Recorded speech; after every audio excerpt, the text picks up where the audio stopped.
గండికోట రహస్యంపై అంతా మౌనం. ఇంకా మిస్టరీగానే ఆ బాలిక హత్య కేసు కొనసాగుతోంది. హత్య జరిగి 20 రోజులు గడుస్తున్న అదే సస్పెన్స్. నేటికి నిందితులను పట్టుకోలేరు పోలీసులు. అటు పోలీసులు ఇటు బాధితుల మౌనం దేనికి సంకేతం? మొదట బాలిక లవర్ లోకేష్ను పోలీసులు అనుమానించారు. ఆ తర్వాత లోకేష్ ప్రమేయం లేదంటూ మళ్ళీ తేల్చారు. ఇంతకీ లోకేష్ ఎక్కడున్నాడు? బాలిక అన్నలపై కూడా అనుమానాలు ఇంకా వ్యక్తమవుతున్నాయి. మొదట ఆ దిశగా కూడా దర్యాప్తు చేశారు పోలీసులు. ఇప్పటికే వందల సీసీ ఫుటేజ్లు పరిశీలించారు. కాల్ డేటా ఆధారంగా కూడా దర్యాప్తు జరిగింది. జూలై 14న గండికోటలో బాలిక హత్య జరిగింది. దాని తర్వాత చాలా హైడ్రామా కొనసాగింది. తొలుత ప్రియుడిపై అనుమానాలు వ్యక్తమయ్యాయి. తర్వాత బాయ్ ఫ్రెండ్ లోకేష్కు సంబంధం లేదంటూ పోలీసులు క్లారిటీ ఇచ్చారు. అతన్ని విచారించి వదిలేశారు. తర్వాత బాలిక బంధువుల్ని అంటే అన్నదమ్ముల్ని అలాగే కుటుంబ సభ్యులందరినీ కూడా స్టేషన్కి పిలిపించారు. ఇంకా దాని తర్వాత వాళ్ళని వరుసగా 2-3 రోజుల పాటు విచారించారు. చాలా ఆరోపణలు వచ్చాయి వాళ్ళ మీద. అసలు వాళ్ళే ఈ హత్య చేయించారంటూ ఆరోపణలు వస్తే దానిపై పోలీసులు విచారణ చేశారు. తర్వాత మళ్ళీ మౌనంగా ఉన్నారు. ఒకసారి ఆధారాలు దొరికాయన్నారు, మరోసారి ఆధారాలకు సంబంధించి దొరికిన ఆధారాలు బయట పెట్టలేని పరిస్థితి. ఆ జిల్లా పోలీసు యంత్రాంగం అంతా కూడా కొంత కన్ఫ్యూజన్ గురైన పరిస్థితి.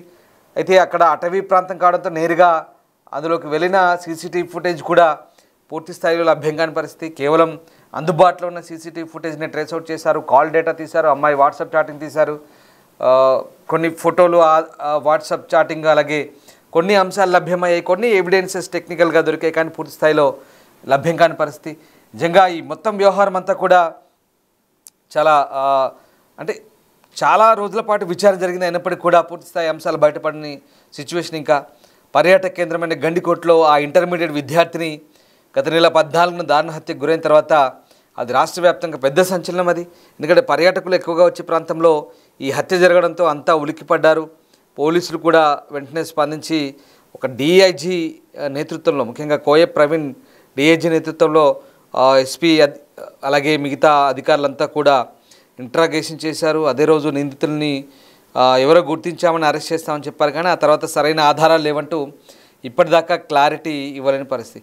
సో మొత్తం మీద ఆ దృశ్యాలు మనం చూస్తున్నాం కదా. క్లూస్ టీమ్ ఉంది, డాగ్ స్క్వాడ్ ఉంది, తర్వాత చాలామంది ఫోరెన్సిక్ నిపుణులు ఉన్నారు. ఎఫ్ఎస్ఎల్కు రిపోర్ట్స్ పంపించారు, మెడికల్ టీమ్స్ ఉన్నాయి. ఇంత చేసినా కూడా అమ్మాయిని చాలా దారుణంగా కొట్టి చంపినట్టుగా అమ్మాయి కొన్ని పార్ట్స్, ఇంటర్నల్ పార్ట్స్ దెబ్బతిన్నాయి బాడీలో. ఇవన్నీ కూడా కొంతవరకు రిపోర్ట్స్ వచ్చాయి. కానీ అసలు ఎలా జరిగింది, మరి ఎవరు చంపారు, ఏంటి, అసలు ఈ వ్యవహారం అంతా ఎలా జరిగింది అనే దానిపై కూడా ఇప్పటివరకు ఏ క్లారిటీ ఇవ్వని పరిస్థితి. ఇంకా ఆధారాల కోసం వెతుకుతున్నారు. ఇంకా చాలామందిని ఇన్వెస్టిగేట్ చేస్తున్నారు. చాలా ప్రాంతాల్లో ఇంకా వచ్చిన వాళ్ళందరినీ కూడా ఇంట్రాగేషన్ చేస్తున్న పరిస్థితి. అంతెందుకు మొన్న చైనా పర్యాటకులు వస్తే కూడా దగ్గరుండి పోలీసులు అన్నీ చూపించి మళ్ళీ వాళ్ళని సాగనంపిన పరిస్థితి. ఇంకా అంటే ఈ గండికోటలో ఇంకా అసలు ఏం జరుగుతుంది, అమ్మాయి హత్య కేసు సంబంధించి ఇప్పటి వరకు పోలీసులు ఛేదించకపోవడంతో అసలు ఏంటి, ఎందుకు ఈ హత్య వ్యవహారాన్ని పోలీసులు ఛేదించలేకపోతున్నారు, పోలీసులు ఆధారాలను పసిగట్టడంలో విఫలమవుతున్నారా, ఇదంతా కూడా గండికోట రహస్యంగానే ఉండబోతుందా? ఇంకా ఎన్నాళ్ళ పాటు ఈ సస్పెన్స్, ఏం జరుగుతుంది అనేది ఒక ఇప్పటికీ చాలామంది మదిలో మెదులుతున్న ఆలోచనలు. నిజంగా కొండందోడి ఎలకను బట్టిరా అన్నట్టుగా ఉంది పరిస్థితి. సో వాటెవర్ ఏదైనా గండికోట రహస్యాన్ని ఎప్పుడు పోలీసులు ఛేదిస్తారు, ఏం జరగబోతుందని మాత్రం ఇంకా ఆసక్తి రేపుతున్న పరిస్థితి. మా కొలీగ్ శివ కడప నుంచి జాయిన్ అవుతున్నారు. శివ, ఈ గండికోట వ్యవహారం పోయిన నెల 14న బాలిక హత్యకు గురైన తర్వాత ఒక వారం రోజులు హడావుడి నడిచింది. తర్వాత అంతా మామూలు అయినట్టుగా మళ్ళీ వ్యవహారం చల్లబడింది. సో అసలు ఏంటి ఈ అమ్మాయి మర్డర్కి సంబంధించి ఇప్పటివరకు ఇంకా ఏదైనా పురోగతి ఉందా? ఆ కేసుకు సంబంధించి ఏదైనా ఆధారాలు దొరికాయా? దొరికితే స్పష్టత ఇస్తున్నారా పోలీసులు? అసలు ఎవరు చంపారు, ఎందుకు చంపారు, పోలీసులు ఎందుకో క్లారిటీకి రాలేకపోతున్నారు? ఎందుకు ఈ సస్పెన్స్ ఇంకా కొనసాగుతుంది? కన్ఫ్యూజన్ ఏంటి పోలీసు వర్గాలు? రామదాస్, గండికోటలో ఇంటర్ బాలిక హత్యకు గురై దాదాపు ఇప్పుడు నేటికి 22 రోజులు పూర్తయింది. అయినప్పటికీ కూడా ఈ ఘటనపై ఇప్పటి వరకు పోలీసులు ఎలాంటి పురోగతి సాధించలేదు. జరిగిన రోజు మాత్రం డీఐజీ స్వయంగా చెప్పారు, దీని హత్యకు సంబంధించి ఆధారాలు సేకరించాం, ఈ రోజు మీడియా సమావేశం ఏర్పాటు చేస్తున్నామని చెప్పారు. అయితే ఇప్పటి వరకు కూడా ఈ ఘటనపై సంబంధించి ఇప్పటి వరకు పోలీసులు ఎలాంటి స్పందన లేదు. దీనికి సంబంధించి కూడా ఎవరైతే పోలీసులు ఆధారాలు సేకరించామని చెప్పారో, ఆధారాలు సేకరిస్తే ఎందుకు ఈ ఘటన ఇప్పటిపై ఎందుకు బయట పెట్టలేదు? ఒకవేళ లోకేష్ పాత్ర లేదని చెప్పారు, అయితే ఎవరి పాత్ర ఉన్నట్టు తేల్చలేదు. లోకేష్ అదుపులో తీసుకున్న పోలీసులు ఇప్పటి వరకు కనీసం రిమాండ్ కి పెట్టినట్టు కూడా ఎప్పటికీ బయట ప్రపంచానికి తెలియజేయలేదు. ఎందుకు లోకేష్ విషయంలో ఇంత గొప్ప తగ్గిస్తున్నారు? లోకేష్ పాత్ర లేదని తెలియని తర్వాత ఎందుకు అతను రిమాండ్ కి పంపించే ఫోర్స్ కేసు కింద ఒకవేళ కేసు కడితే ఎందుకు రిమాండ్ కి పంపించలేదు? ఎందుకు ఇంకా పోలీసు అదుపులో ఉన్నాడు? ఈ తర్వాత మాత్రం అయితే ఈ ఘటనకు సంబంధించి కూడా ఈ హత్యలో ఇతర ప్రమేయం ఉన్నట్టు కూడా కొంతవరకు విచారణ చేపట్టారు. దాదాపు వేల సేకరించారు, 10 సెల్ టవర్ డంపు సముడు సేకరించామని చెప్పారు. వాటిలో కూడా కొన్ని అనుమానితులు గుర్తించామన్నారు. 300 మందిని విచారించామన్నారు. దాదాపు 250 వాహనాలు అన్నారు. అయితే మాత్రం ఇప్పటి వరకు వాటిలో ఎందుకు ఆధారాలు లభించలేదు? అంటే సాంకేతికంగా వీటికి సంబంధించి కూడా ఆధారాలు లభించలేదని చెబుతున్న పోలీసులు ఆధారాల సేకరణలో ఎక్కడ విఫలమయ్యారనేది మాత్రం కాస్త సందేహాలు రేకెత్తిస్తుంది. ఎందుకంటే ఆధారాలు ఉన్నాయని చెప్పిన పోలీసులు తర్వాత ఎందుకు చేతులు ఎత్తేశారు? అంటే ఆధారాలు లేకుండా పోలీసులు అంత పెద్ద ప్రకటన ఎందుకు చేశారు అనేది మాత్రం చాలా చర్చనీయాంశంగా మారింది రామదాస్. అయితే దీనికి సంబంధించి కూడా ఒకవేళ బయట వాళ్ళ ప్రమేయం లేదు, లోకేష్ ప్రమేయం లేదు అంటే కుటుంబ సభ్యుల ప్రమేయంపై మొదట విచారణ జరిపారు. అయితే కుటుంబ సభ్యుల ప్రమేయం లేదని తేల్చలేదు, అలాగని వారి పాత్రపై ఎటువంటి నిర్ధారణకు రాలేదు. అంటే ఎవరి పాత్ర ఉన్నట్టు కూడా తేల్చలేదు. ఇందులో బయట వ్యక్తులు కొన్ని వేల సంబంధించి సెల్ ఫోన్లు సేకరించారు. దాని తర్వాత వాళ్ళు సీసీ ఫుటేజ్ గమనించారు. ఆ సీసీ ఫుటేజ్లో కూడా ఎక్కడ కూడా ఎలాంటి నిందితుల హస్తం అంటే నిందితులకు సంబంధించి ఆనవాళ్ళు కూడా కనిపించలేదని తెలుస్తోంది. అయితే అక్కడ ఎవరు వచ్చారు, ఎందుకు అక్కడికి వచ్చారు, అంత పెద్ద కోటలోకి బయట నుంచి రావడానికి ఏదైనా మార్గం ఉందా? అంటే దీనికి సంబంధించి వాళ్ళు బయట నుంచి ఏమైనా ముందే స్కెచ్ చేసుకున్నారా? అంటే ఈ స్కెచ్ వేస్తే ఖచ్చితంగా ముందస్తు ప్రణాళిక ప్రకారం చేస్తే అలా ఆనవాళ్ళు లేకుండా చేసుకోవచ్చు. అయితే అనుకోకుండా ఎవరైనా ఆకతాయిలు చేశారని కూడా విచారించారు. ఆకతాయిలు చేస్తే ఖచ్చితంగా కొంతైనా ఆనవాళ్ళు లభించే అవకాశం ఉంటుంది. కానీ ఈ యొక్క ముందస్తు ప్రణాళిక ప్రకారం చేశారని తెలుస్తుంది. ముందస్తు ప్రణాళిక ప్రకారం చేసినా కూడా సాంకేతిక ఆధారాలు ఎందుకు సేకరించలేకపోతున్నారు? ఇంత టెక్నాలజీలో కూడా సెల్ ఫోన్ డంపులు సేకరించామని చెప్పిన పోలీసులు వాటి సంబంధించి అక్కడ ఎవరైతే హత్య జరిగిన ప్రాంతానికి సంబంధించి హత్య గురైన బాలికపై ఒంటిపై ఏదైనా ఫింగర్ ప్రింట్స్ అలాంటి ఎందుకు సేకరించలేకపోయారు?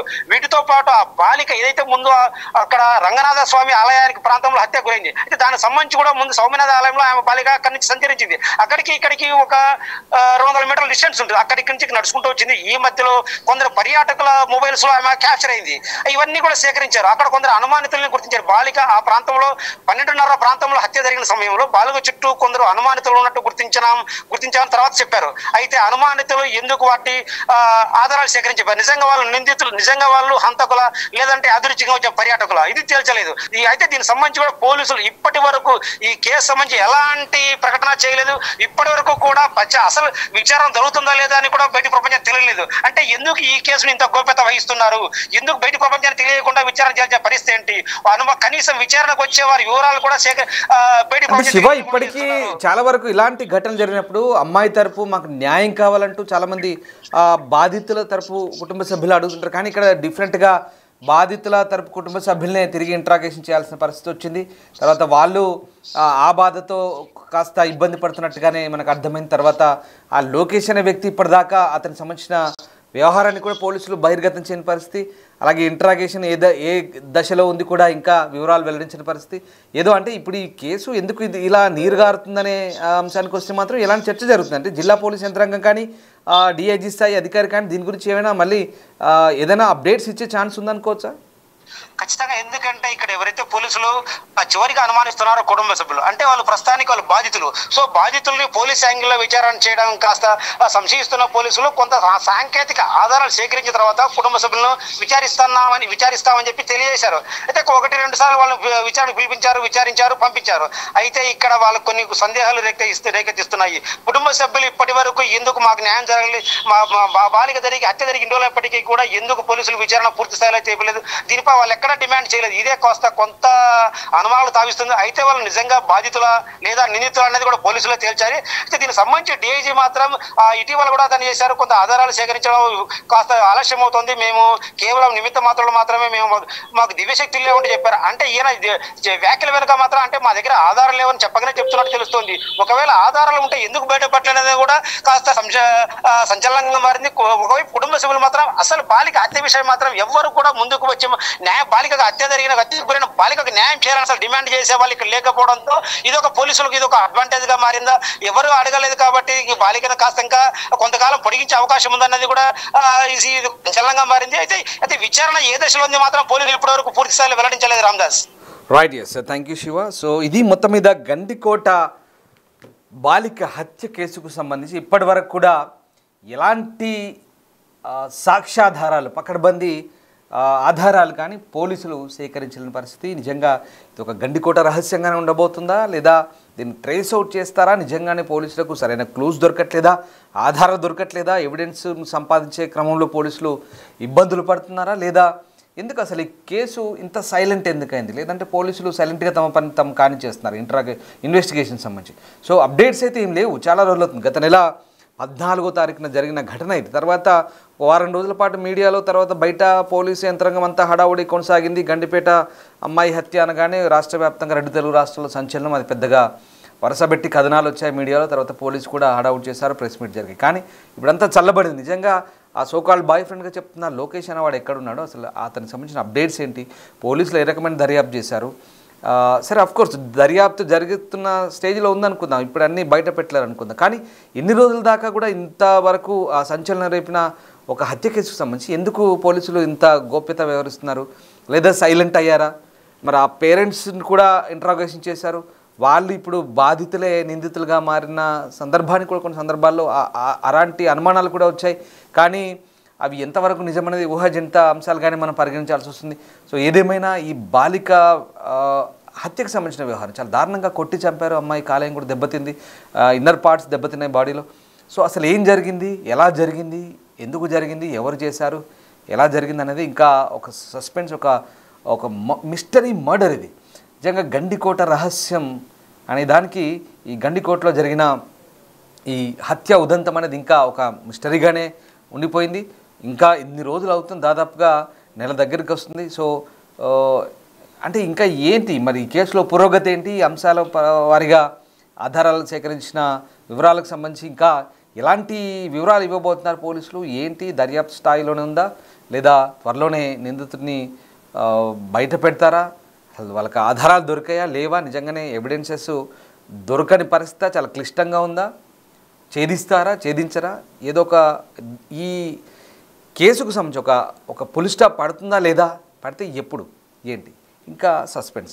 ఇది గండికోట రహస్యం.